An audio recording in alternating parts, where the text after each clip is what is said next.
Hello and welcome back to Fusili Chemicals and the Open Synthesizer. Today we're going to be synthesizing TNT, or its formal designation 2,4,6 trinitrotoluene.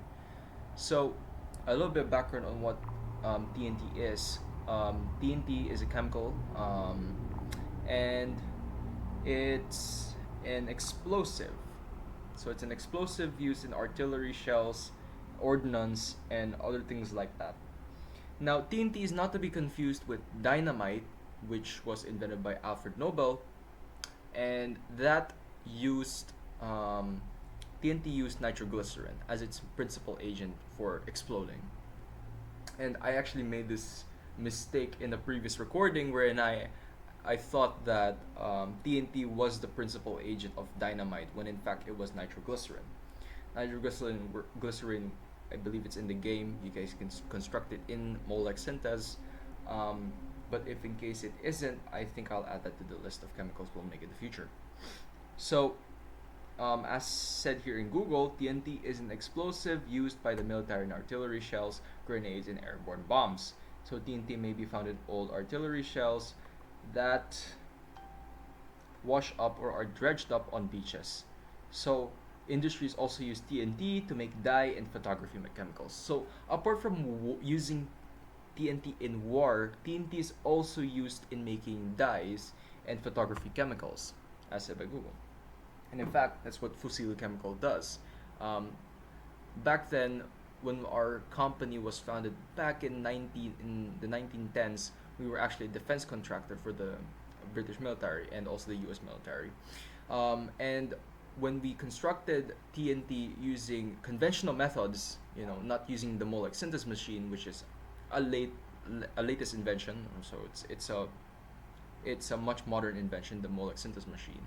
So before we used the Molek-Syntez machine to synthesize our trinitrotoluene, we did it physically. Of course, we used trinitrobenzene, and we derived it from that in order to get our TNT. And of course, I can't talk further about this because it's a bit of a proprietary information. So this is 2,4,6 trinitrotoluene. So apart from its uses, the thing is it cannot be dissolved in water, right? So we've had some chemicals that we have showcased here in Fusili Chemicals in our open synthesizer, wherein you can't dissolve it in water. But this one you can't dissolve in water. However, you can dissolve it in a bath of benzene. So of course, benzene is not just this abstract hexagonal ring that you guys can see over here, but benzene is a liquid, of course. And you can submerge a bunch of trinitrotoluene in benzene, and it will dissolve. And also, you can dissolve this as well in some acetone.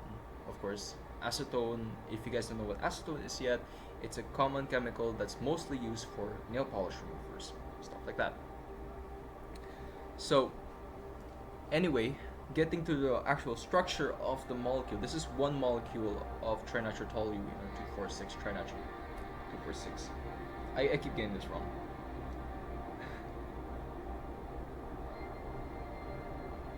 Yeah, 2,4,6 trinitrotoluene. So it's a rather symmetrical structure because I have only three nitro groups surrounding it, and in fact, this is only a derivation. So it's only derived from the trinitrobenzene, and that's the reason why it still has three nitro groups. And what's odd is that trinitrobenzene is actually more potent as an explosive compared to this trinitrotoluene. So it theoretically would have been a better use for artillery shells. But I believe that this was better and it was more economical to be made back then. However, now my trinitrotoluene over here is much more stable, I believe, and other chemists believe as well. So, to actually construct the trinitrotoluene, it didn't really require much effort. We just had to scatter these nitrogen molecules and oxygen molecules over here, and I used I think there's propene, yeah, propene over here to construct that extra carbon molecule that's over here. So all I had to do was pull it back, and then pull it back with Waldo 3, and then pull it back with Waldo 5 to expose this carbon molecule over here, so I can remove a hydrogen atom from it, so that I can do a proper bond of my carbon over here. So that's the majority of this code over here in 3, trying to get this out of the way. So it's really the bulk of the code over here, apart from 4, removing these N molecules and getting back into position, its original position, or its starting position. The bulk of the code for these Waldos, or the instructions for these Waldos, is removing this propene over here in order for me to get at this carbon atom over here. That's part of the benzene ring. So apart from that, the construction is relatively simple. So this is my 2,4,6 trinitrotoluene. Let's get to constructing.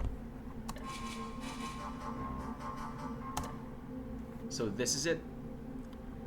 So I think it's pretty accurate with respect to the actual skeletal formula. However, in the original skeletal formula, this is supposed to be slightly rotated. So it's supposed to be a bit upright. It doesn't look upright right now. It doesn't look upright right now. It's supposed to stand on maybe this or this or this.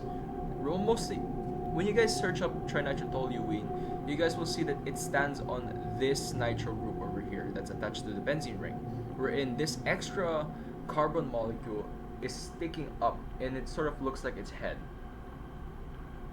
So this is my trinitrotoluene, or 2,4,6 trinitrotoluene.